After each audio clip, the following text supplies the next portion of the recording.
Bismillahirrahmanirrahim. Assalamualaikum warahmatullahi wabarakatuh. Selamat berjumpa dengan Ibu pada mata pelajaran Bahasa Indonesia. Anak-anakku sekalian, semoga kalian tetap sehat dan selalu menjaga kesehatan. Perkenalkan, nama Ibu Ida Nurul Huda. Hari ini kita akan mempelajari tentang struktur teks laporan percobaan dengan mengambil kompetensi dasar, menelaah struktur dan kebahasaan teks laporan percobaan yang didengar atau yang dibaca. Adapun tujuan yang ingin kita capai pada hari ini yaitu diharapkan kalian setelah belajar hari ini bisa menelaah struktur teks laporan percobaan. Adapun manfaat dari pelajaran hari ini, jika suatu hari kalian mengadakan penelitian dan harus menyampaikan laporannya, maka kalian sudah mengetahui bagian-bagiannya atau struktur-strukturnya sehingga kalian tidak perlu repot lagi dari mana kita mulai menulis laporan hasil percobaan. Adapun struktur teks laporan percobaan itu diantaranya yang pertama ada pernyataan umum, kemudian yang kedua adalah uraian. Jadi ada dua struktur teks laporan percobaan. Yang pertama itu di awal adanya pernyataan umum, kemudian diikuti dengan uraian. Adapun pernyataan umum itu adalah suatu informasi yang berisi tentang sesuatu yang sifatnya umum yang bisa dijadikan sebagai dasar dalam penulisan teks laporan percobaan. Biasanya dalam bagian pernyataan umum ini berisi tentang judul, kemudian tujuan, dan diikuti dengan landasan teori.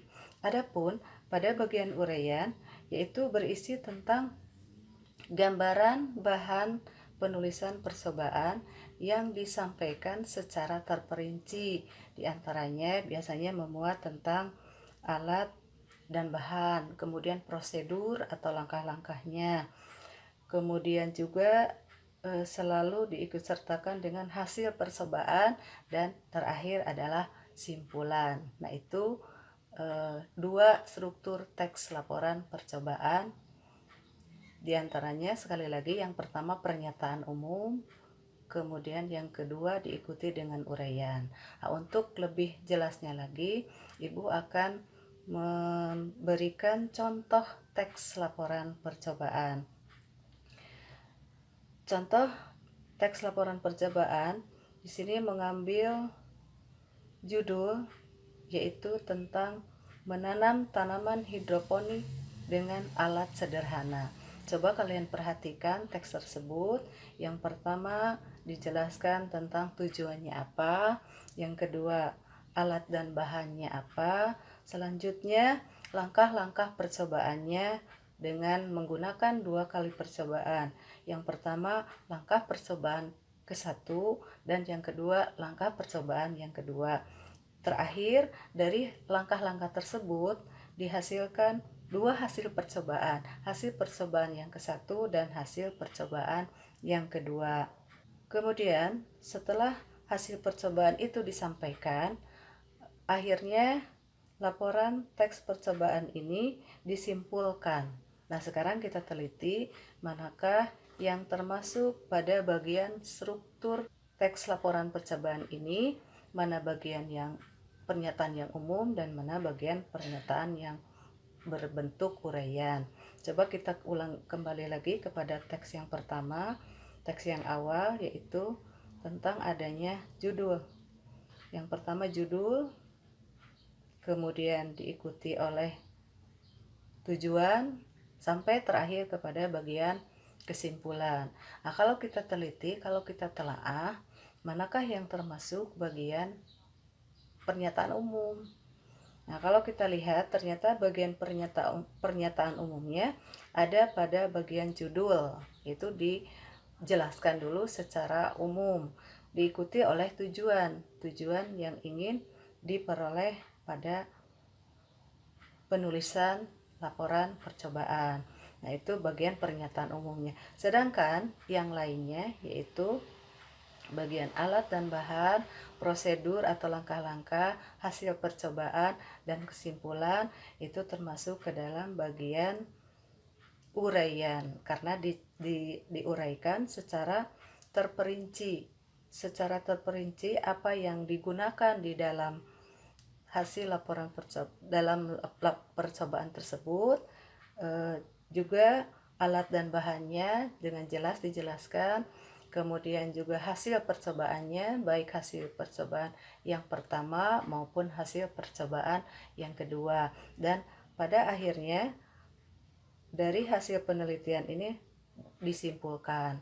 Nah, itu kalau kita ingin membuat teks laporan percobaan dengan menggunakan struktur yang tepat, sehingga ketika kita meluangkan hasil penelitian itu ke dalam sebuah tulisan, kita tidak perlu bingung lagi manakah bagian yang harus disampaikan pada bagian awal, bagian kedua, dan bagian terakhir.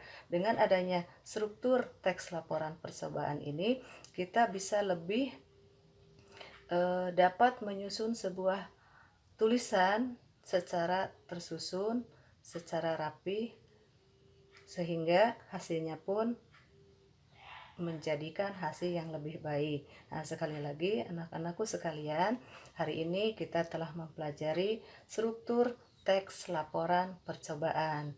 Ibu ulangi lagi, yang pertama strukturnya itu adalah berupa pernyataan umum, yaitu secara garis besar menyampaikan hal-hal yang bersifat umum, diikuti dengan uraian. Uraian di sini lebih terperinci lagi.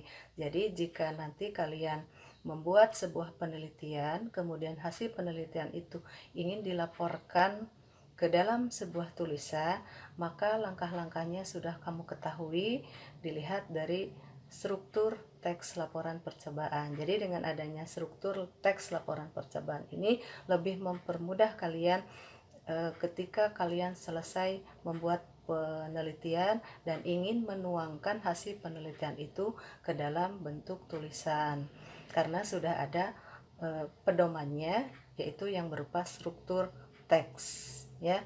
Jadi tidak perlu bingung-bingung lagi. Nah, untuk mencoba melatih kalian untuk memahami kembali apa yang kita pelajari hari ini, kalian bisa mencoba menentukan. Ibu tidak menyuruh kalian membuat penelitian, tetapi kalian coba perhatikan beberapa contoh teks laporan percobaan, apakah itu dari buku paket atau dari internet. Silahkan kalian cari teks yang berupa teks laporan percobaan.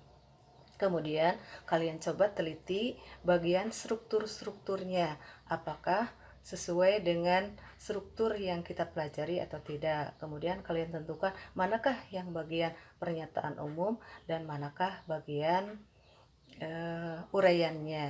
Nah, jika kalian bisa menentukan, berarti kalian sudah memahami tentang pembelajaran struktur teks laporan percobaan.